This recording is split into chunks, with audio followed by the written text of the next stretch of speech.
जय जगन्नाथ नमस्कार आपण मान फूडी एसके शिवना चैनल को बहुत सारा स्वागत जनाऊँगी।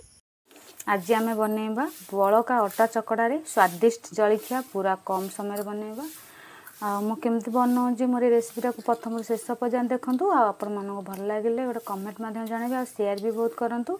चलते आम रेसिपी आरंभ करवा। अटा बड़का अटा गुलाटा जो बड़ी आम चलतु आपको टे आउ टे चकड़ दवा आदि आउ टे लुण भी आपण मारिकी टे चटपटी बनिया गले लुण टे मारिकी आउ टे चकड़ी पारती जेहेतु भल कि एमती आम चकड़ी दवा अटा ये बेलना पेड़े आम एमती भल कि चकड़ दवा चकड़ी देखो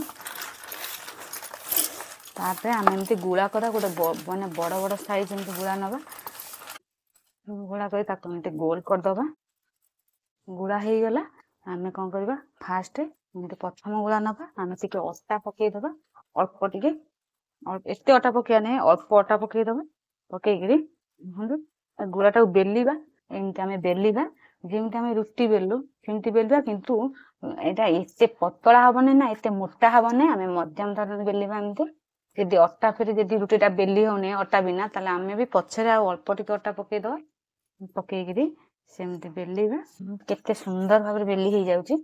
यदि आपण माने रुटी करिकरी यदि बड़का अटा चकटाटा बळुची आपण माने एमती भी रेसिपी करि पारंती पूरा स्वादिष्ट रेसिपी हबो। हेई गला आमे कोन करा गोटे छुरी साहाय्य रे एमती चारि गोटे एमती समान भाव रे एमती काटी दबा पूरा आमे चारि कोणिया करी काटी दबा पूरा एमती साइज करी काटी करी एमती आमे कोन करा एमती बाहर कर दबा देखो चारि कोणिया एमती बाहर गला।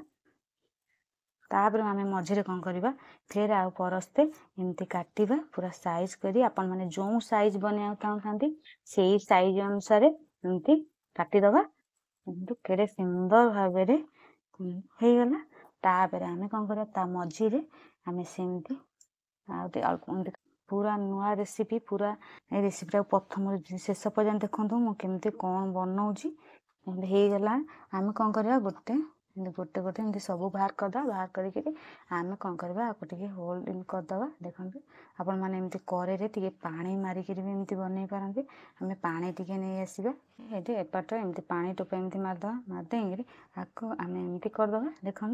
तापर आम कौन करवा सेमती एथरे एपटे पानी देदेबा एमती एपटे पानी देदेबा एमती देंगे फिर एपटे एमती उल्टा देखो एपटे उल्टिया फिर एमती करदे एमती कौन करवा आउ गोटे सेमती आपण माने देखौजी केमती बनौची देखो सेमती पानी टिके ये मारदबा देखो एमती आग एमती बनईदबा तापर कौन करवा पानी टिके एपटे पानी देदेले कौन होला से टिके फिटिबनी टिके एमती रहिबो देखो एमती हो गला। आपण मन चले एमती न बुले भी सेमती चारे माने त्रिभुज देखिर भी करि पारंती ये गोटे माने नुआ डिजाइन आम बनाऊँ आम जिम चाहे सिम बने एमती आपण मैंने खाली भी एमती करपारती किंतु आम जेहेतु एपट जोटा रहा एमती बुलेगिरी एमती कर एमती जहाँ अच्छी एमती आम सबूतक एमती करदे देखो मुझ सबूतक बनईदेली केते सुंदर भी देखा जाऊँगी फूल परी होती। चलतु आम बनईबा कड़े बसई पानी गरम हो गला फुटिला आगुरी पानी बसई देती एरा जी अच्छी सब पानी रे पकेबा पानी टे फुटवा दरकार पानी जबर माने जोर फुटिले आम एरा सब गोटे गोटे एमती पानी रे पकेबा एमती आम सबूतक पकेबा भाषब टे टाण हवा दबा एमती आम कौन कर डालचट साहाଯ୍य टे एपट सेपट करदे केते सुंदर भाव हम पकेलानी आ टे निहाती 5 मिनट खंडे एमती एपट सेपट करबा से टाण हवा दरकार देखो ये हो गला केमती टाण भी हो गला आम कौन करवा गोटे छाणी दबा केते सुंदर भी देखा जाऊँगी केमती फुली एमती आम गोटे थाली की एमती सबूतक एमती छाणीदबा केते पूरा फूल परी होती केते सुंदर देखा जाऊँगी एमती आम कौन कर सबूतक छाणीदबा जी सब करे पड़ी सबूतक छणा हो गला ठंडा हवा को दबा आम तापर करे धोईकी बसई देची से आम कौन करवा रिफाइन तेल पकेबा रिफाइन तेल 2-3 चामच पकाउची टे गरम हवा को दबा तादर आम कौन करवा जीरा पकईदबा अल्प गोटे जीरा पकईबा जीराटा फुटिया दबा पियाज 2टा काटी देचे गुंड गुंड कर पकईबा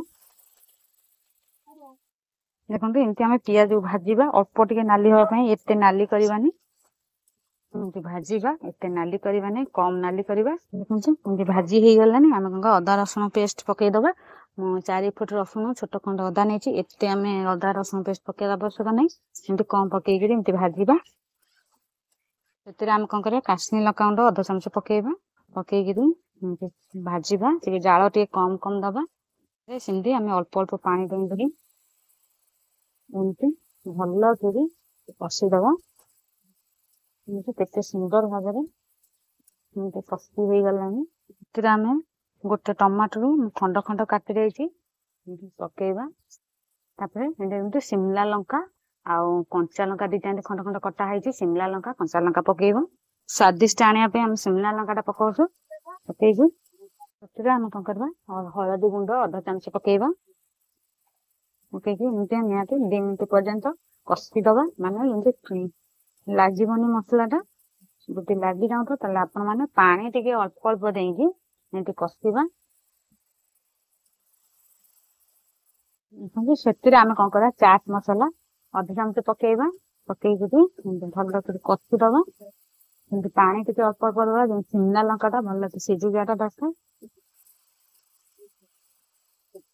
ଏମିତି ଆମେ ତା ଦେହରେ କଣ କରିବା, ଗରମ ମସଲା 1/2 ଚାମଚରୁ ଟିକେ କମ ପକେଇବା। ପକେଇକିରି ସେମିତି ମସଲାକୁ ଏମିତି କଷିଦବା। ମସଲା ଟା ଯେମିତି ଆଦେଶ ସିଝିଯିବ, ସେମିତି ଅଳ୍ପ ଅଳ୍ପ ପାଣି ଦେଇକିରି ଏମିତି କଷିବା। ପୁରା ମସଲା ଯାକ ସିଝିଯିବାଟା ଦରକାର। ସେଥିରେ କଣ କରିବା, ଲୁଣ ପକେଇବା ଆବଶ୍ୟକ ନାହିଁ। ଏମିତି 1/2 ଚାମଚରୁ କମ ଲୁଣ ନେଇଛି ପକେଇଦବା। ଆପଣ ମାନେ ଯଦି ଲୁଣ କମ ହୁଏ ଆପଣ ମାନେ ପଛରେ ବି ପକେଇ ପାରନ୍ତି, କିନ୍ତୁ ଲୁଣ ଏତେ ପକେଇବା ଆବଶ୍ୟକ ନାହିଁ। କାରଣ ଲୁଣିଆ ହେଲେ ସବୁ ଯାକ ଟେଷ୍ଟ ଚାଲିଯିବ, ଭଲ ଲାଗିବନି। ସେଥିପାଇଁ ଲୁଣ ଆମେ ଯେତିକି ପରିମାଣ ପକେଇବା କଥା ସେତିକି ପକେଇବା। ଏମିତି ନିହାତି ଆଉ 1 ମିନିଟ୍ ପର୍ଯ୍ୟନ୍ତ ଚଲେଇଦବା। ଏମିତି କେତେ ସ୍ୱାଦିଷ୍ଟ ରେସିପି ବନୁଛି। ଆଉ ଯୋଉମାନେ ନୂଆ ଦେଖୁଛନ୍ତି ଆଉ କୋଉଠି ଦେଖୁଛନ୍ତି, ପ୍ଲିଜ ଯେତେବେଳେ ଗୋଟେ କମେଣ୍ଟ ମାଧ୍ୟମରେ ଜଣାନ୍ତୁ। ଆଉ ସବସ୍କ୍ରାଇବ କରନ୍ତୁ। ଆଉ ବେଲ ଆଇକନ ବଜାନ୍ତୁ, ଅଲ୍ ମାରନ୍ତୁ। ଅଲ୍ ମାରିଲେ ମୁଁ ଯେତେ ସବୁ ରେସିପି ଆପଣ ମାନଙ୍କ ପାଖକୁ ଯିବ ଆପଣ ମାନେ ସବୁ ଦେଖିବେ ଆଉ କମେଣ୍ଟ ମାଧ୍ୟମରେ ଜଣେଇବେ। ଦେଖନ୍ତୁ ହେଇଗଲାଣି, ମସଲା ବି ଭାସିଲାଣି ଯେହେତୁ ତେଲରେ। ଆମେ ତାଦେହରେ ଆମେ ସେଥିରେ କଣ କରିବା, ଯୋଉ ଅଟା ଛଣା ହେଇଥିଲା ଇଏ ବି ଅଳ୍ପ ଅଳ୍ପ ଉଷୁମ ଅଛି, ଏତେ ଥଣ୍ଡା ହେଇନାହିଁ। ଥଣ୍ଡା ହେଇଗଲେ ବି ଭଲ, କିନ୍ତୁ ଉଷୁମ ଯେହେତୁ ଅଛି ଆମେ ଏମିତି ପକେଇଦବା। ଆଧେ ସବୁଟାକୁ ପକେଇକିରି ଆମେ ଏମିତି କଷିବା ନିହାତି 1 ମିନିଟ୍ ପର୍ଯ୍ୟନ୍ତ। ପ୍ରଥମ ଆମେ ଅଳ୍ପ ଅଳ୍ପ କରି ଏମିତି ଭାଜିବା। ଆଉ ଯଦି ପାଣି ଆବଶ୍ୟକ ପଡେ ଆପଣ ମାନେ ପାଣି ଅଳ୍ପ ଅଳ୍ପ ଦେଇକି ଏମିତି କଷିବା। କାହିଁକି ନା ପାଣି ଯୋଉ ଗରମ ପାଣି ଦବା, ଥଣ୍ଡା ପାଣି ଆଜି ଦେଇକି କଷିଲାନି। କେତେ ସୁନ୍ଦର ଭାବରେ ରେସିପି ଟା ହେଇ ଆସିଲାଣି। ଦେଖନ୍ତୁ ହେଇଗଲାଣି। ଆମେ କଣ କରିବା, ଗୋଟେ ପାତ୍ରକୁ ବାହାର କରିଦବା। ଦର୍ଶକ ବନ୍ଧୁ ଆପଣ ମାନଙ୍କ ପାଇଁ ରେଡି ହେଇଗଲା ବଳକା ଅଟାରେ ଅଟା ଚକଡ଼ାରେ ପୁରା ସ୍ୱାଦିଷ୍ଟ ଜଳଖିଆ। ଆପଣ ଯଦି ରୁଟି କରୁଛନ୍ତି, ଯଦି ରୁଟି କରିକି ବଳକା ଅଟା ଚକଡ଼ା ବଳିଲା, ତାହେଲେ ଆପଣ ମାନେ ଏମିତି ସ୍ୱାଦିଷ୍ଟ ଜଳଖିଆ ବନେଇ ପାରିବେ। କାହିଁକିନା ବହୁତ ସ୍ୱାଦିଷ୍ଟ ଲାଗିବ। ଆଉ ଆପଣ ମାନଙ୍କୁ ମୋର ଏଇ ରେସିପିଟା କେମିତି ଲାଗିଲା ଗୋଟେ କମେଣ୍ଟ ମାଧ୍ୟମରେ ଜଣାଇବେ। ଆଉ ପ୍ରଥମରୁ ମୋ ରେସିପିଟା ଶେଷ ପର୍ଯ୍ୟନ୍ତ ଦେଖିଥିବାରୁ ଆପଣ ମାନଙ୍କୁ ବହୁତ ସାରା ଧନ୍ୟବାଦ ଜଣାଉଛି। କେମିତି ଦେଖନ୍ତୁ, ଗୋଟେ ଦେଖଉଛି ଚଟପଟ ଜଳଖିଆ ଆଣିଛି, ଏମିତି କଣ୍ଟା ଚାମଚରେ ଏମିତି ଆପଣ ମାନେ ଖାଇପାରିବେ। ବର୍ତ୍ତମାନ ମୁଁ ରହୁଛି, ଆଗକୁ ଆହୁରି ସରଳ ରେସିପି ନେଇକି ଆସିବି। ଜୟ ଜଗନ୍ନାଥ, ନମସ୍କାର, ଧନ୍ୟବାଦ।